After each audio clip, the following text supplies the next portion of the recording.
through this. My name is Elisa Joseph, and I am Vice President, Director of Programs for the U.S. Black Chambers, and I want to welcome you to Chase's Advancing Black Entrepreneurs, Navigating Your Cash Flow.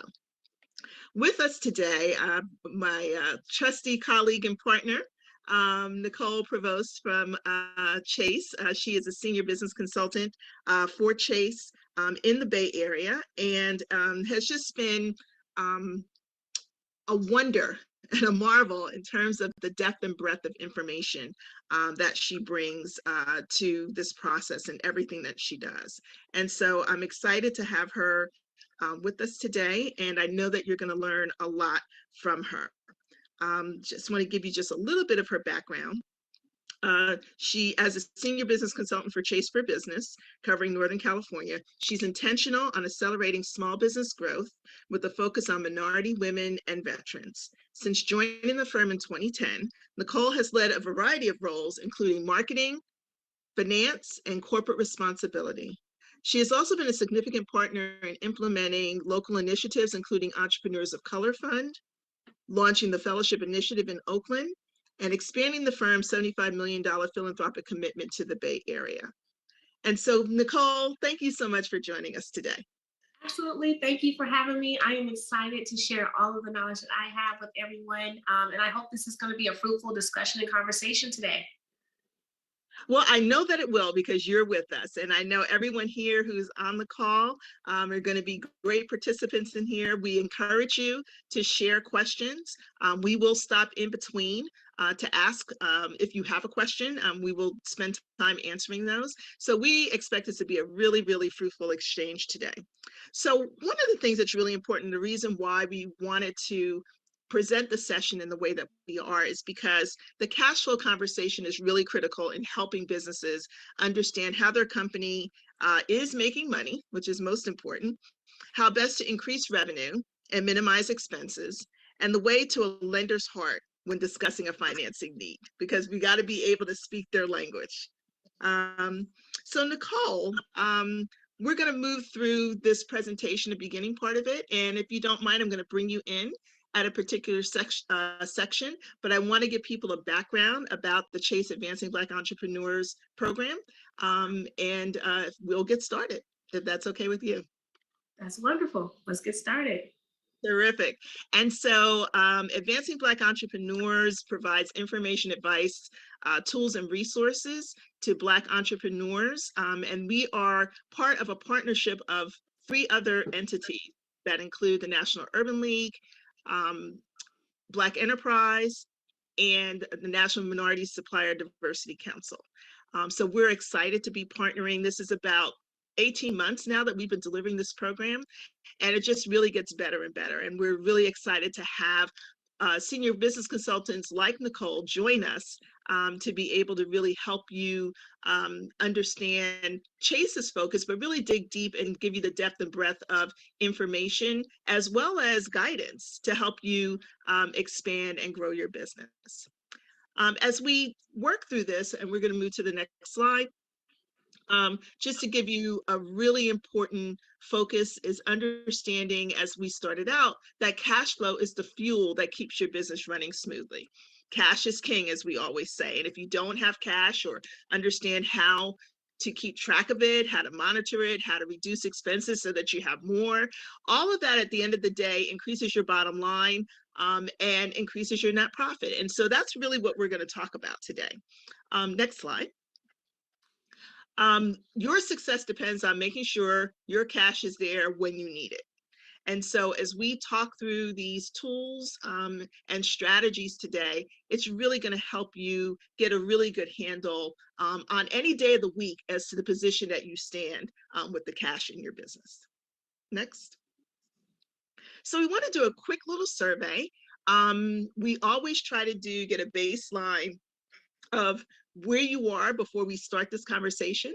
And we'll do another baseline at part 2, which will take place in September, on how you feel that you've grown over this time. And so one of the things I'd love for you all to do is just give us your answers in this poll regarding how confident you are in your financials.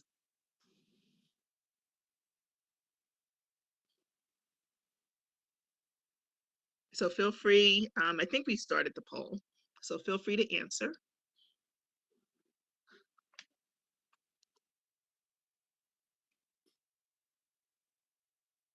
Please don't be shy.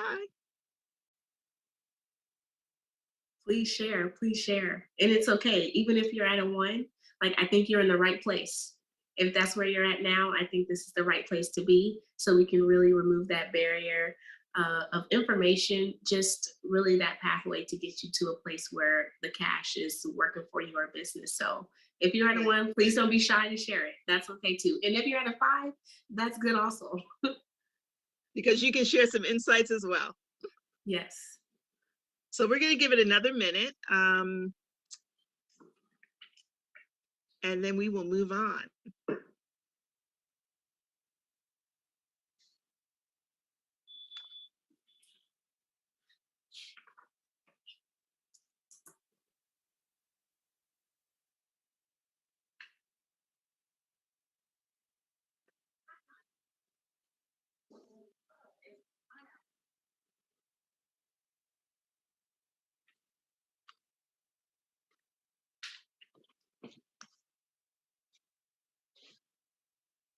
And I typically find as we host the polls that we have a lot of business owners or just partners in general that really sit in the middle, that sit at that 3 point as well. So We're going to say that everybody's a 3 right now, Nicole. How's that work for you?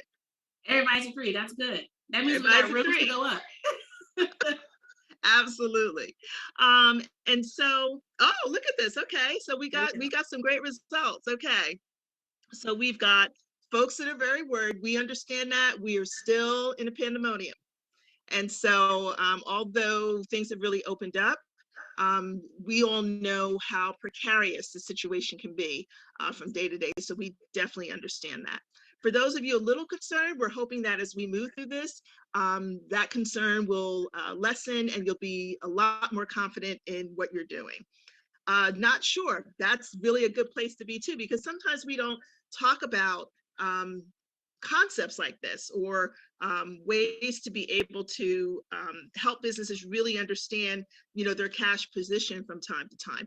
And a lot of what we're talking about too is bank speak to some degree, right? This is an area that banks really focus on when they're trying to determine whether or not they can lend to you. And so this is why we're taking time today to make sure that you understand what that is, but also that you know where you stand with your cash, because maybe you want to go out and buy another business. Maybe you want to invest in some real estate. It gives you that opportunity to know where you stand at any moment.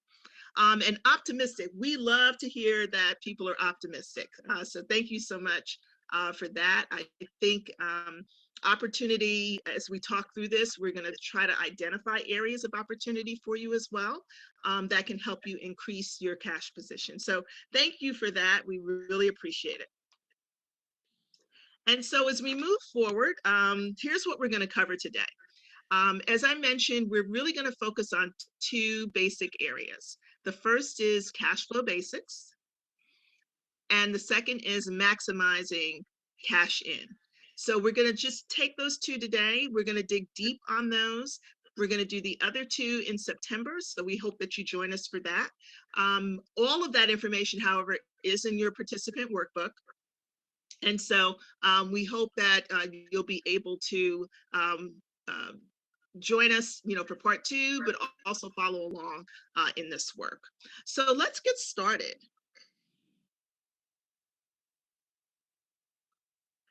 So as we move to the next slide, one more slide. Okay, so here's a great statistic. 50% of small businesses are operating with fewer than 15 cash buffer days. Nicole, you want to talk a little bit about what that means when we talk about cash buffers? Absolutely. And then before I get a little bit into the cash buffer, I also want to just set the groundwork when we talk about cash flow, what that really means and how we're defining cash flow. So we're really defining cash flow as the movement of money in and out of your business. As we really think about us as individuals, we all have a relationship with money, right?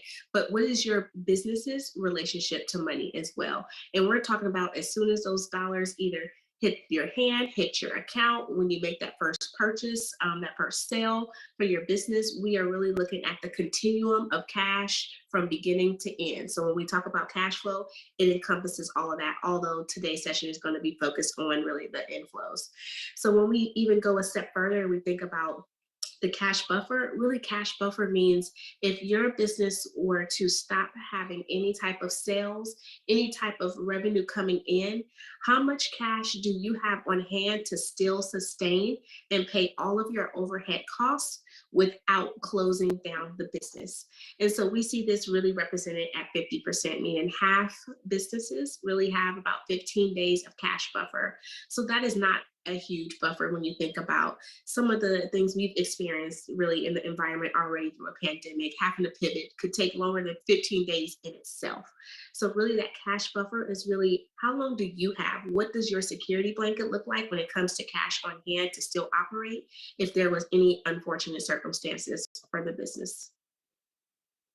Thank you so much for that.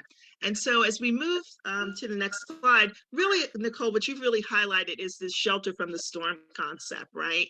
How you have the confidence with the more cash buffer days you have, to be able to not worry about overdue bills, not worry about payroll, right? Not worry about, can I get that piece of equipment in? All those things are really, really critical in having that cash flow shelter. And I'll also just add, when we think about just sheltering from the storm, there are so many unforeseen things that could happen with the business. If you don't have 15 days of cash buffer, I want to also say that that's okay. You can still build that. It doesn't mean that you have to build everything. We typically recommend 3 to 6 months, and it doesn't have to be built overnight. Just like the progress that happens on the personal side, when it comes to financial health on the business side, you can build that up so that you can get to a place of 6 month buffer. That sounds great. And so in the next slide, we're going to talk a little bit about the types of cash flows, inflows and outflows, and what they mean. There is operating cash, there's investing cash, and there is financing cash. And they all have different purposes.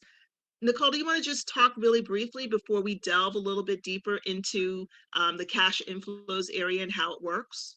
Absolutely, absolutely. So when we think about I'll focus on the cash inflow aspect because even the operating, investing, and financing is going to be the same when it comes to outflows.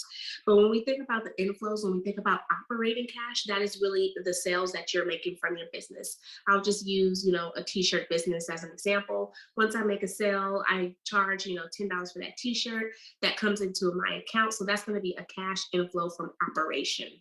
So the money come into the business is really operating the business on a day-to-day basis.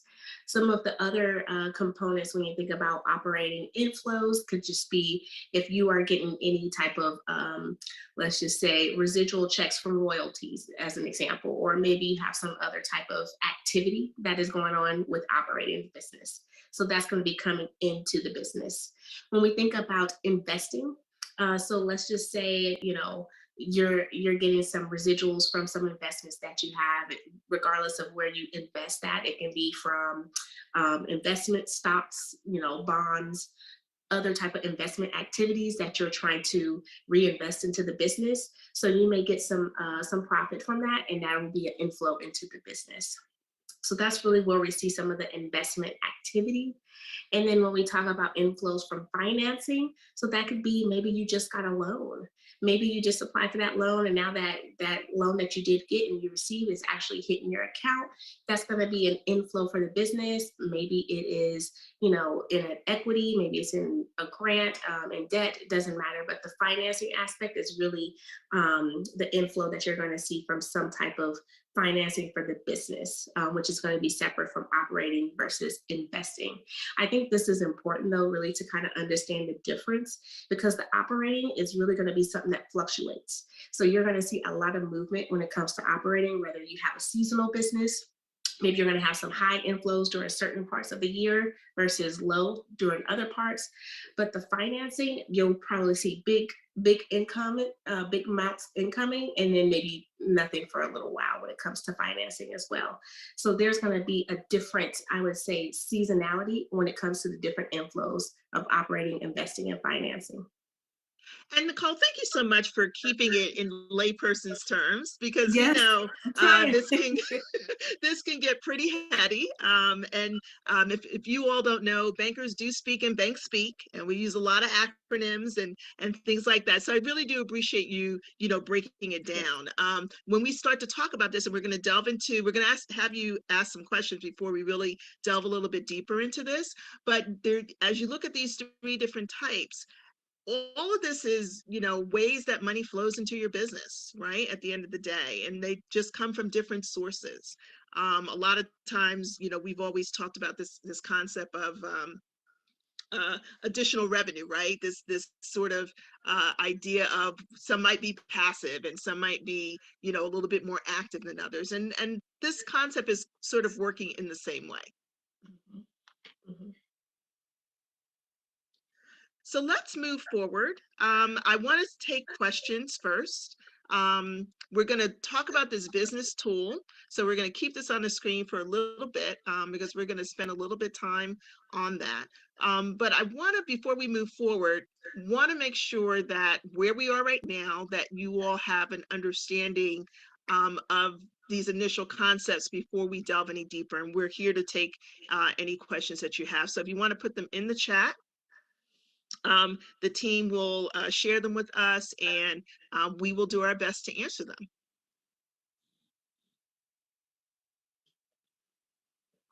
And please don't be shy. Share any questions that you have throughout. We want to make sure that we capture that moment and that question that you may have as we share this information, and it doesn't, get lost as we move further along in the presentation. So please, please, please share.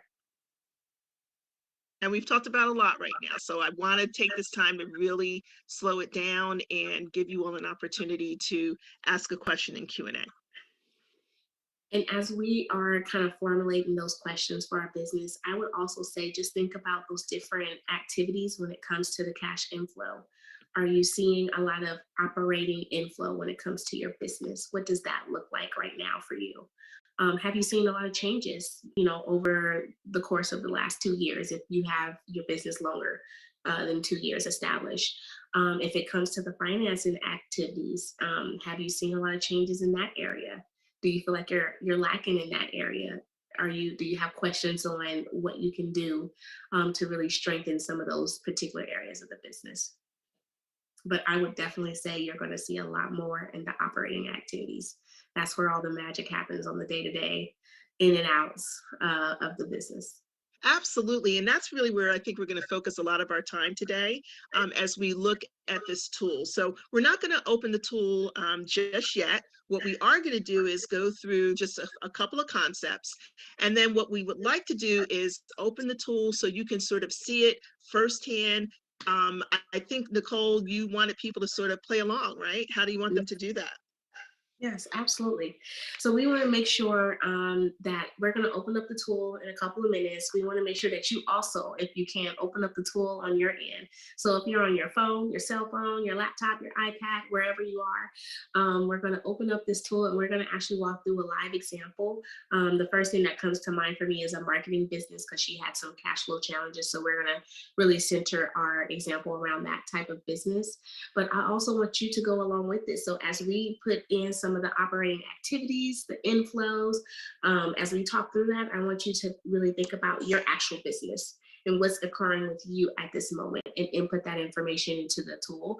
And the one thing is that even if you don't do everything right now with us today, whenever the Zoom or the webinar has concluded, at least you'll still have that tab open like we all do. We have a million tabs open, but you'll still have that tab open on your device so that you can always go back to it. Absolutely. And I've put the tool in the chat, but we do have a couple questions, so let's get to those. So Nicole, when creating the budget, should the reserves be a line item so that it can be built in the operations? What would you recommend? Yes. So when we actually open up the tool, there's actually going to be a specific place to put in where the reserves, what cash on hand you have. So you'll be able to add that in. Let's just say it's 10,000, so that it'll really give you that analysis of inflow and outflow and what the actual buffer is. So when you're thinking about the tool related way, there's a place in the tool for you to add that cash buffer. If you're talking about separately outside of the tool and you're creating a budget, you want to make sure that you have that cash buffer as the starting place. I wouldn't necessarily put it as an inflow because that's not necessarily cash coming in. That's what you've already started with. So it's going to be your starting place for the business when creating a budget outside of the analysis tool. Great. Thank you so much. So let's get started. We're not going to go to the tool first. We're going to run through the concepts a little bit, and then we're going to go back and jump into the tool itself. So if we can go to the next slide. Are we able to blow that up at all? We might be able to.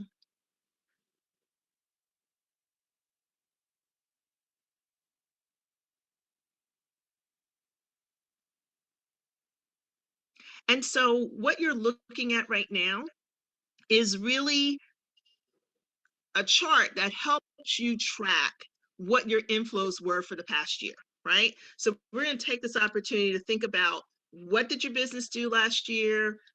What kind of products did you sell? What other kinds of services did you provide? How does that all link into the inflows for your business, right? And so this particular, and just give me a minute because I want to just bring it up myself. This particular slide really provides an overview of what inflows look like. And so just some really key points before we jump into the tool itself. The tool itself provides you with drop-down menus so that you can add different goals, different types of inflows across operating, investing, and financing that Nicole spoke of. It lets you describe the inflows in your own words. So one of the things that we're trying to do today is to make this as layman friendly and user friendly as possible, and give you examples that help you connect to this work and help you be able to do this on your own. And so you can set the frequency around how money is coming in. You can also note when money is deposited as well. And then once you put all the information in, you can click add, and it will begin to sort of calculate all this information for you. So that's a little bit of what we're talking about relative to inflows. Let's talk a little bit about outflows as well. And the same thing, just so you all should see this in your workbooks as well. So if you turn to your workbook page, you should be able to see these slides pretty easily in terms of what they talk about. And so just as we talked about inflows, we're going to talk about outflows in the same way. Where did your money go? How did you spend your money? Right? What categories are you aligning it into across operations, investing, and financing? When we think about the financing part, that's usually if you got a loan, you're making some payments back. Would that not be the case, Nicole, when we're talking about that area of outflows? Mm-hmm. Exactly. So you're going to be making those payments back on those loans that you may have had, that you may have. It doesn't have to just be for Chase, but any loan. If it was the idle loan, whatever the case may be, that is going to be an outflow. And then also I see a question from Tamara Huff. Where can I find the workbook? Yep. So just give me a second. I can tell you exactly where it is. Give me a minute.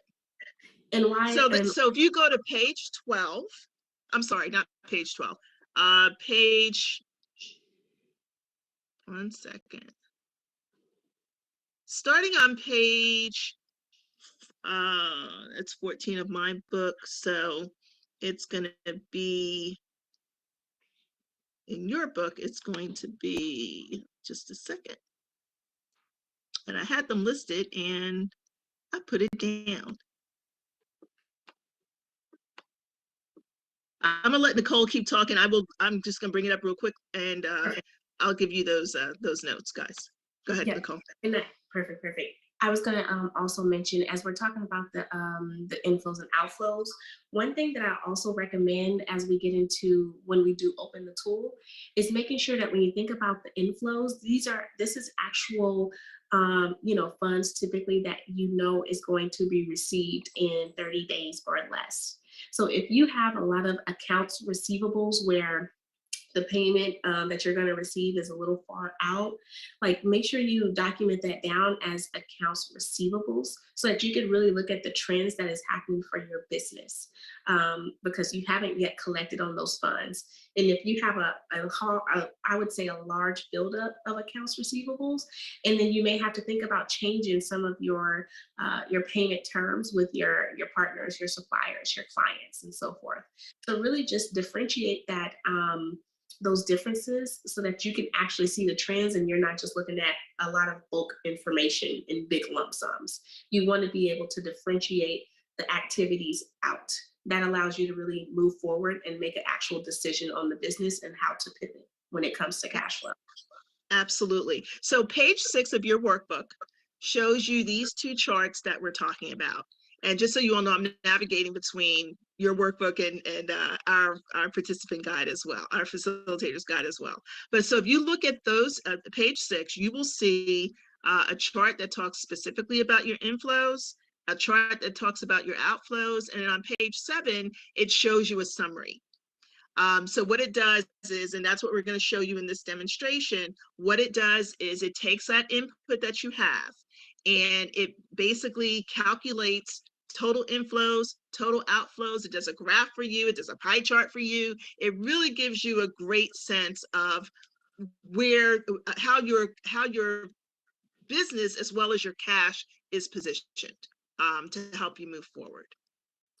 And I'll also just share, no one wants to recreate a pie chart, like you're actually focused on running the business, and focusing on the craft that you have as a business owner. So I would definitely say leverage the tool, so that you don't have to recreate the wheel. It really spits out that information for you, making it a lot easier. Absolutely. So Nicole, do you want us to kind of jump into the tool right now? Absolutely. Let's jump into the tool. Okay. So I know, um, we added the actual link in the chat. So if you're able to go to the chat to open the link, if you're on your workbook, the link is also there, starting on page 5. So we're going to go ahead and open up that tool, and then we're going to use some examples from a business that I work with that has some cash flow challenges, but since have overcome them. So we're going to open up that tool, and then we're going to go ahead and get started. Can everyone see? Just give us a thumbs up if you can. I believe it's still on your Outflows screenshot.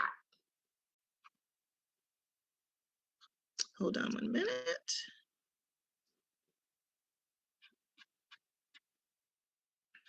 Let me stop sharing for a second. I'm going to make my screen larger.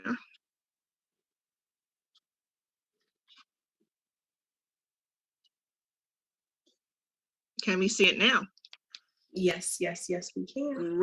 Great. And so I am going to be the business owner inputting my information. Nicole is going to actually help me walk through this so that you all get a sense of how this works. And we'd love for you, if you have a screen open and you've used the link that we have in the chat, to follow along. So we're going to start with inflows first. Perfect. And before we get started, Lisa, I did see one question in the chat saying, where's the link? I did scroll up on the chat. When you scroll up to the top, since we added it at the top of the hour, you'll see that link a little bit more further up in the chat. So if you're able to go up there, you'll be able to click on it and follow along on your device as well. So when we, thank you. So when we think about the categories, we're starting off with inflows. So we're going to go ahead and select that drop down for category. And we're going to really start with operating. So we're going to say the sale of a product, and we're going to do online. I know a lot of us have, pivoted really to I would say selling a lot of our products or services online in the pandemic, whether we chose to or we were forced to. And then for that description, I'm just going to put flyers in the description because I'm talking about this marketing business that I work really close with. And she created a lot of the flyers for some events. So the product that she sold online, I would say the frequency. If we hit that drop down, we're going to just say it varies monthly. It's that third option, there. And so really the reason why I wanted to select this one is because the sales that you have, most likely as a business owner, is not the same every month. You're going to see some differences from January through June through December, and depending on your actual business. And so if we could just add really just 500 in those first months, January through May, and then we're gonna, tick it up there to about $1,000 to the end of the year. And the other thing I also want to mention is you do not have to put any commas or any periods. It will not, the tool won't work when you try and add that in there. It actually does all the work for you. So it allows you to just pop in those numbers and then really go to, that next month. And just forgive me, I'm just trying to. No, you're good. I'm gonna edit a little bit. My machine's a little slow, guys. Yep. But I think you get a sense of what we're doing here. Yep. Here we and go. So I would also say, what does sales look like for your business? Is it the same, throughout all the months? In most cases, it's not. So I would say add that information into the actual tool. Start to play with the inflows. And the other component of why we recommend really adding the variable is because when you see that there is a deficit maybe, or maybe there is some things you need to change, you're able to really identify month over month really where that activity starts. So if you notice like, oh, August and September is really tough, that activity that you need to increase that cash flow doesn't start in August or September. It needs to start before. So really, this allows you to identify those trends. And so for that business owner, throughout the rest of the month, it kind of went up from, August through the rest of the year. So we could put 1,000 in there so we could see that increase for that business. And then we'll go on to that next category as well. And so as we're adding this information into the actual, tool, I would love to just ask for some of you, where do you see most of your sales for your business? Does it come during a certain month, throughout the year? Is it the same? And you can add that in the chat. I'm looking at the chat here myself. So we could save that first one. And then what we're going to do, we're going to add one more category. Okay. So if we want to do one more drop down of inflows, and then we're going to do the sales of we can still do sales of product online, or you could do service. Yeah, either way. And then what we're going to do for this one is podcasts.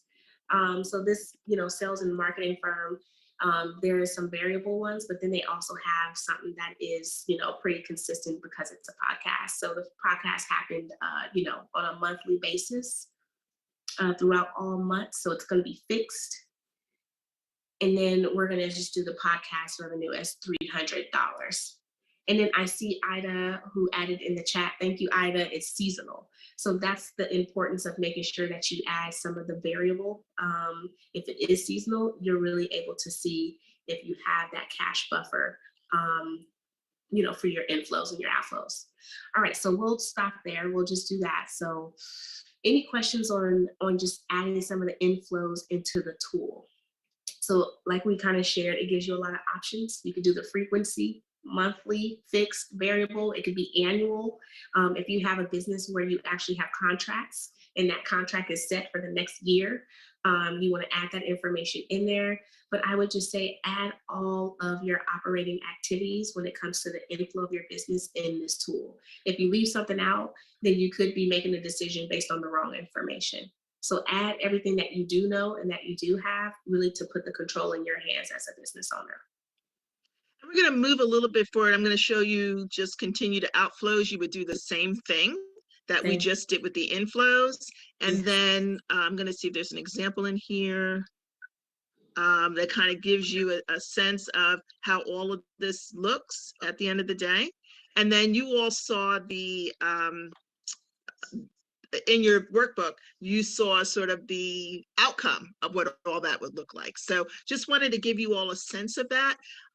It's typically a homework item in your workbook, but I really wanted you to get the feel of what it looks like, the feel of you being able to do that. So when you're by yourself, you don't have any fear about doing this work. You're really confident about how you input your information. And as you can see, it's really, really easy. You really can't mess up.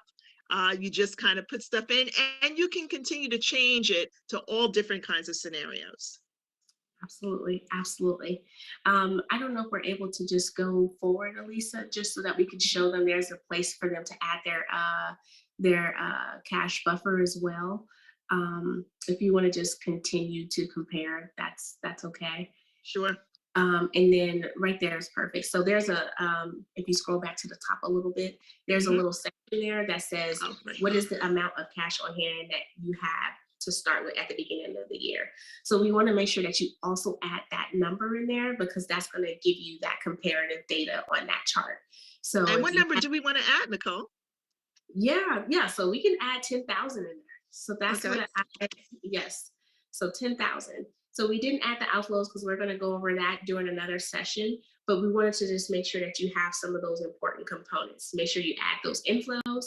And when you do get to the outflows, you add those as well, and make sure you add the cash on hand. So it really starts to show you what your entire year balance is and what that growth looks like, because we want to see that chart go up and up over months.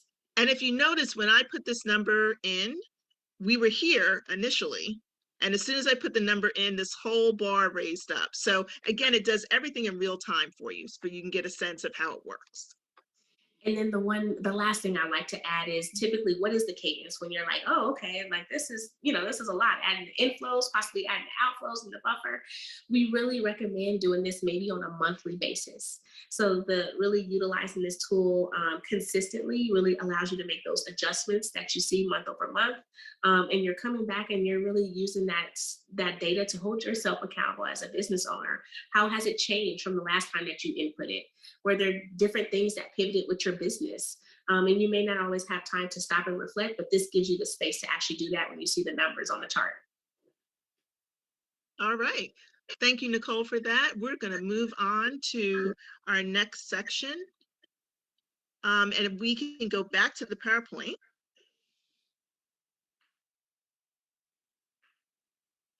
And let's move to, we've done results, so we can move from there. As I mentioned, you can do this on your own. So that's basically what your homework would be for this. And now we're going to talk about maximizing cash in. We talked about inflows, and as a result of those inflows, what that really means is that you've got money coming in from a number of different places. It could be from your online sales. It could be from your brick and mortar sales. It could be from advertising. If you're doing social media and you've put an ad out and people are responding to it. So it could be from a number of different sources, right?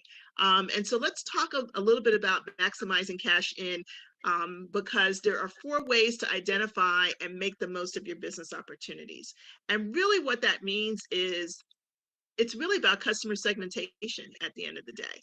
Understanding who your customers are, what's the frequency of them visiting you, how often do they do business with you, and categorizing it from there. So in the next slide, it talks about understanding and knowing your competition. And we can move to the next slide on that. So this is a really key point, and Nicole, I'd love for you to talk about this, because again, having gone through these 2 years with COVID, now 2.5 years in this sort of post-COVID state, the competitive landscape has changed quite a bit. I was out driving around the other day, and there are a lot of businesses that don't have brick and mortars anymore. It doesn't mean that they've closed their business, but it might mean that they have just moved into their home. to conduct business, or they might have gone to a smaller space. Mm. So I think it's really important to understand who's still around and who isn't, and how do you best address your competition to beat them and be successful. Absolutely. So the first thing I want to say is when you think about your competitors and just the competitive landscape that you're operating in, how are you reaching your customers? What is that top way that your customers actually make a purchase for your product or for your service? So if that is online, where is that coming from? Where are those sales coming from? And really, what are the trends that you're seeing? Are a lot of your purchases being made, Thursday, Friday, Saturday, just depending on the nature of your business, or is it earlier in the week? So just really understanding what does that trend look like for you when it comes to the competitive landscape, and then also where are your customers? Where are your customers at? Are they all online? Do you have customers in person? If you do have some brick and mortar, just really making sure you understand your business and how you reach the people that are going to actually make a purchase for you. Absolutely. I know we talk a lot sometimes about competition, usually when we're working on a business plan, right? And then we don't kind of go any further after that. We don't think about really monitoring the landscape, so to speak. Can you share some thoughts on ways to find out how to figure out what's going on with your competition? Where do you go to look? How do you get Yeah. that information? Absolutely. So listen, the first thing I want to say is that we are all online. Like that's understatement, right? So the first thing I always do is I look for other businesses that are similar to the businesses that I work with. So I will just do a Google search. I am looking at, other t-shirt companies that's in the Bay Area because that's where I'm based at. And I want to see who comes up at the top of that list. I'll also want to start to do the things that we do as customers. You start to Yelp other businesses, see where they are, if they have an actual digital presence, so that you can start to find out more about your competitors in this space. The other thing I will also say is when you're out and you're going to events, do you see your peers and your colleagues there that are in that same space as you? And if so, are you having those conversations with your competitors, and not in a way to be um, malicious or competitive in a bad way, but just having a conversation like, how are you operating business? How are you doing? How are you finding wins? How are you finding successes as well? I hear a little echo, so it might be someone who needs to mute. But I would just say you have to find your competitors the same way your customers would find you. They're going to be searching online. They're going to be out and about. They're going to be asking friends and family. So those are really some of the same ways you have to find out about your competitors so that you can find out the pricing. Are you really at the same price as your competitors? And if not, that's not necessarily a negative thing, but maybe you have some type of competitive advantage. Maybe you have something of higher value that you're actually reaching your customers with. So I would also say, even after you do find your competitors, find out, where their pricing point is. Is it close to yours, higher, lower? Where do you kind of sit in that spectrum? So the same way your customers find you is the same way you have to find your competitors. We're going to run through the next few slides because I do want to share that worksheet, that Excel spreadsheet. And so on page 12 of your workbook, you will see this sort of what we call competitive landscape, so to speak. It gives you an idea of, if you see the darker blue dot in the middle, that is you. And then you can see where people are around you, of course, price, of course, a number of different variables. And those are important to understand, because what's great about being in the middle is that you attract people from either side, right? There are times where you want to be more upscale because you're looking for a certain kind of customer, right? There are times when you want to be the dollar store because you just want everybody coming in, right? And so it all depends on what your goals are in terms of driving revenue for your company. Next slide. And this is, again, just that same page. We're going to talk a little bit more about that. So let's talk about segmentation, because that's what we're leading into. So move to that slide. So you want to know your customers, as Nicole said, so you can strategically build loyalty and also expand your base. We go to the next slide. The ways that we do that is there's a worksheet that you can use on page 13 of your workbook itself that asks, who are your customers? And so we're going to give you a little bit of a tool to demonstrate that, but we're going to go through the types of customers that you might want to be thinking about so that we can demonstrate that tool a little bit more effectively. So here's your best customer, right? When they shop with you, they spend a whole lot of money, right? Who are they that they're falling into that category? What sales goals do you have? Can you set for them? And how do you reach them? Nicole, talk about the best customer side a little bit and what that means. Yeah, so the best customer is really that most loyal customer that you know their name, you know they're coming back next month to get their regular dot dot dot. So this customer is someone that you know really well. When I say their age, I mean in a general sense of your best customers.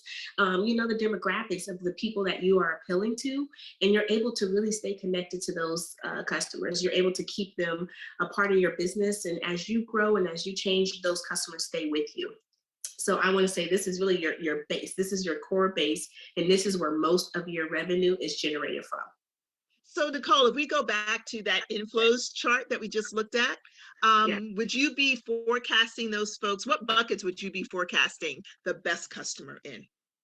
Yeah, so I would forecast the best customers really in that fixed Mhm. monthly bucket, because every month this a set of customers is really going to give you $500 in revenue each month. You know that's always going to be there, and that's going to be steady. So I would put that in the fixed bucket, but I will also say never get complacent, right? Because you never know how the landscape could change or how dynamics could change. But I would put that in the fixed bucket. That sounds great. Let's move to the next customer. So here's a sustaining customer. They don't spend a lot, but they shop a lot, right? And they are loyal. They're always coming back to you. So what we want to think about is what types of people that you're serving fall into this category. How do you set your sales goals, and how do you reach out to them? Any thoughts on that, Nicole? Yeah, the first thought is really you want to turn the sustaining customer into the best customer. That's ultimately what the goal is. So you want to transform this customer base into that best customer base. And I would say typically this is someone who does come back frequently, but maybe they aren't spending a lot, but they're still invested in your business, and that's still a good customer to have because you know they are still valuing the product or service that you do offer. I would also say like this is probably a good place to ask for, when I say feedback, like, hey, is there something else that you see I can really do better as a business owner? Is there something else that could really get you back so that you can purchase the bigger set, so that you can buy more, whatever that case may be? So I would say this is really that prime opportunity for feedback as they're purchasing, but not at the quantity that you might like them to. That sounds great. What's our next customer look like? Let's see. The lookalike customer. So these are folks who they look like the customers we talked about, but they're shopping someplace else, right? Mhm. And so who are they? Why are they doing that? How do you get those customers? Is there a sales goal that you can set around them? Yeah, so let me just add a really quick funny joke because I'm probably a lookalike customer, right? I'm the person that Trader Joe's think I should go to, but I'm always at Whole Foods. So Trader Joe's is like, that's the lady we want right there. She's spending all the money at Whole Foods. But really the piece is, well, why is that? Is it due to location? Maybe it's not convenient. Is it just due to the price point? Maybe the price point is too high, or whatever the case is. So I would say that lookalike customer is the customer that you think ideally should be making the purchase at your business, but there is something that they are just not finding of value, and it could just be location, it could be price point. There's a number of factors, but I think you have to make sure that you do outreach to the lookalike customers, because you never know when that next product or service that you actually roll out may be the one that's going to actually bring them into your business. So this is, I would say, I'm a lookalike customer. I'm supposed to be at Trader Joe's, but I'm at Whole Foods all the time.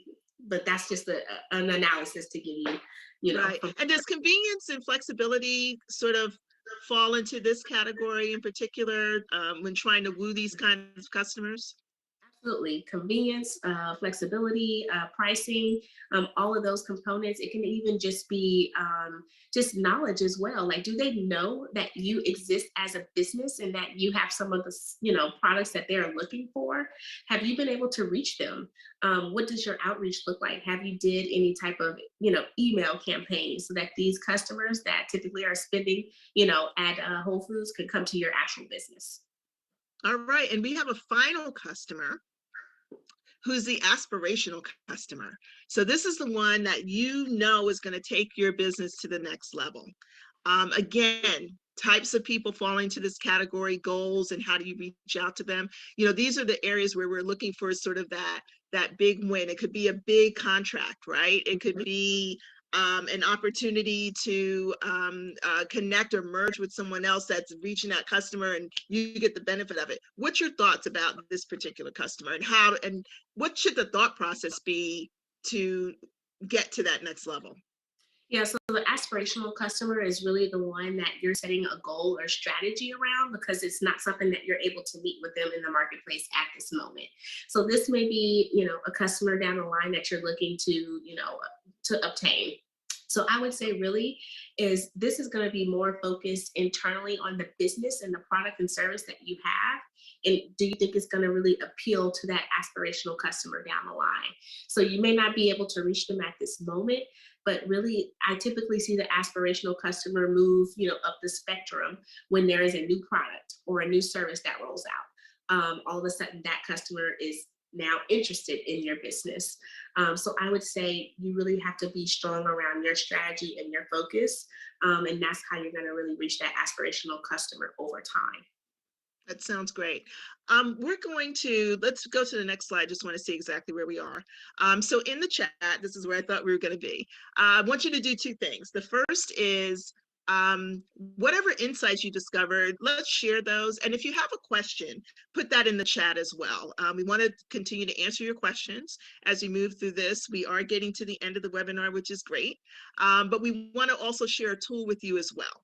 And we want to make the most of your time. So feel free to put information in the chat. Tell us what you've learned as part of these insights as they apply to your customers.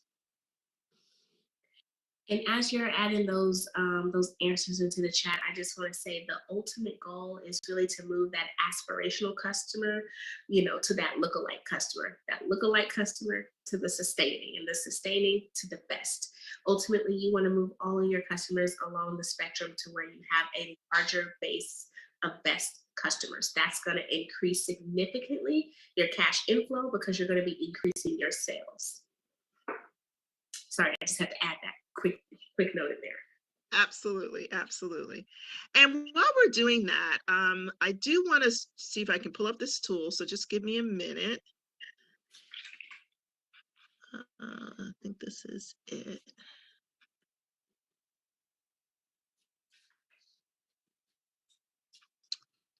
Nicole, are you seeing that? No, it still is in the chat slide. Okay, hold on 1 minute. Why am I in the chat slide? I think sometimes you have to stop and then restart the share, and it'll pop up right. And here we go. How about that? Oh yeah, that's perfect. That is all right. Terrific. And I do see something in the chat. Is that a question?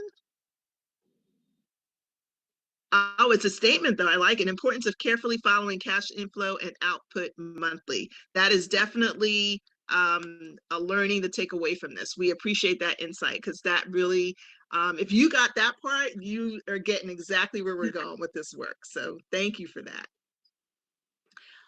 Before we go, I want to be able to just share this. So again, this is also in your workbook.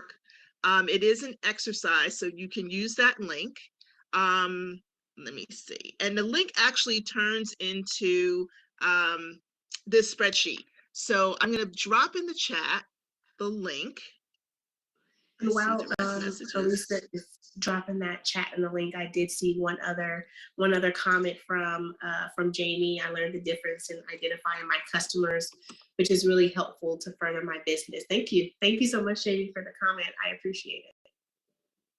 So this link that you see, chase.com/competitive analysis, brings you to, when you key that in, it's going to bring you to this spreadsheet. So feel free to again, follow along as we're doing this. But what I wanted to do is have Nicole outline, number one, what these areas are and how they align to what we just talked about in the competition space, particularly. And then how best to do that competitive analysis, because I think in order to think about who your customer is, you also need to know who your competitor is as well. Absolutely. So with this spreadsheet, and I'll try and go through it relatively quickly. You want to first enter your business at the top. So there's a section that says your business, and Elisa has it as my favorite school, whatever school that is. And then the value features is what is the one thing that your business does that your customers really value. So if it is, transportation included for lunch, provided, that's the one piece that your customers really hold on to and really value. That's why they're coming to your particular business. And then your value rating is kind of, where do you sit? Are you at a 5, which is pretty average? That's in the middle, meaning you're not really high, not really low. So 5 is just the middle. And then what does that price point look like for you? Is that price point $600 is really what we're gonna say. And so that really sets the standard and the stage for where you sit as your business as you add your competitors, so that you can start to see who's above, who's below, left or right. So as we get into your actual competitors down below, you're gonna add your competitor's name: open mind, home is here, early smiles, claps and smiles. This sounds like dental offices to me, but that's just my quick thought. So then you add those features. What are those one features that your competitors have, in comparison to what you do? And then you want to add that value rating. What do you see, that competitor as? Are they probably the same as you? If they're at 450, they're pretty close to the middle. And then you want to do that for all of your competitors. So once you add, let's just say your top 3 is typically what I recommend. We added more here just to give you a better visual of how all of your competitors will sit. But I would definitely say start with those top 3 competitors so you can see what that analysis looks like. This really allows you to really, I would say, obtain towards some of those customers that aren't your best customer. That's ultimately the goal, is to increase cash flow. And you do that by increasing your customer base, and your customer base are actually making a purchase. But to do that, you really have to know who your competitors are in the market. So this is a really good tool to start. And then on page 13 of your workbook, who are your customers is the other tool. So if you take a look at that sheet of that workbook page, it will direct you to actually outlining for yourself who you identify as your customers, right? And give you really a good sense of how frequent they are visiting you. What do you believe those price points are? All of this, everything we're doing here is adding back into that inflow sheet. So when you're thinking about, exactly how you're driving revenue, where it's coming from, these 2 areas really help you define that better. Yes. Yes, yes, yes. So start with those top three customers. That gets you Absolutely. to a place of knowledge. That gets you to a place of really understanding where you sit. It absolutely does. So before we close, because we are going to have a second part 2 of this, so more to come about this, I do want to ask you, do you have any questions? Is there anything that was unclear to you as we move through this? I wanted to keep this in that hour time frame because I wanted to spend and go a little bit deeper into these concepts with you. So hopefully that worked for you. But would love to, as we're closing, get a few more comments, and then we'll share with you some of our upcoming activities. Any thoughts? And while you're adding that in the chat, I just want to say thank you for allowing us to go a little bit deeper. We're really trying, I would say, a different model on how business owners don't just take in information through webinars and then walk away with all these different things in their head that they learned, but actually walk away with the tools. So even if you didn't use them in the moment with us, I hope that you now know that these tools are right there and available for you. And we're going to come back during part 2 and continue along this same line. So I did see a question about registering again. I think that we did this as a part 1 and part 2 as part of the registration. So it's easy enough for us to just share that information with you, whether we do it via email or through Eventbrite. So stay tuned. We'll be forwarding you some more information. And then I see that I think there's a couple other questions. Just give me a minute. We want to make it simple for you. Also know that everything that we do, we record, as you can see, and it begins to live on YouTube. So we do additional watch parties around these events. We also promote these. So the whole purpose of this is not only for you to be here in the moment, but for you to also have a reference point after the event. So there's always an opportunity for you to go back and revisit these concepts, walk through what might have been where you thought you had it, and then there's sort of a little issues like, well, how do I do that? Walk back and go through those videos, and you'll be able to do that. I think there's one more message. Nicole, this is for you. Are there any books you recommend we read about the topic? Any podcasts, clubhouse rooms, love the stage? Any thoughts on that? Yeah, so I will say my recommendation to you instead of a book is have a mentor. So if you do not have a mentor, we have senior business consultants across the country. I'm in the Bay Area, but I have colleagues and peers from LA to Atlanta to Chicago to New York, everywhere in between. The book that I do read is The Habits of Highly Effective People. So that's the one book. It's not related to cash flow, but is that a Stephen Covey book? It is a Stephen Covey book. I read that probably 2 times and I love it. But outside of just that, like if you can have a mentor or someone in your corner that you could go to and actually ask these questions when it comes to cash flow specific to your business, I think that'll position you to succeed in the long run because they'll have the knowledge to give to you that's tailored to your situation, and it'll allow you to make an impact and make those changes in the moment. So please do that. Right. The other thing I would recommend too, I think it really is important to keep up with current events. So, even if you pick up a newspaper, I know we don't do that anymore, but sometimes it's important, or subscribe to them online as I do, and just scan the business section locally as well as nationally, right? And even globally, because there's opportunities across the globe as well. But I think getting in the habit of spending maybe 15 to 30 minutes a day, maybe first thing in the morning or last thing at night, really kind of catching up is a good way for you to keep on top of it. And it kind of gets your mind going and gets you thinking about other opportunities and other ways of doing things. Same thing with podcasts. I usually try to find the one I like. That's giving you factual information. It's important to have factual information for this, because at the end of the day, numbers are numbers. We can try to, skew whatever it is that we want to as we relate to information, but the numbers are the numbers. They are absolutes. And so it's important for you to sort of understand that. This is nice. The meeting inspired you to refocus on transitioning to a new concept. That's wonderful. I do want to echo what Nicole said about the Chase consultants. One of the reasons that we're really spending a lot of time collaborating with one another is because through this program, through Chase Advancing Black Entrepreneurs, you can meet with a consultant. You can get a free hour's consultation with a consultant that can really help you get on the right track.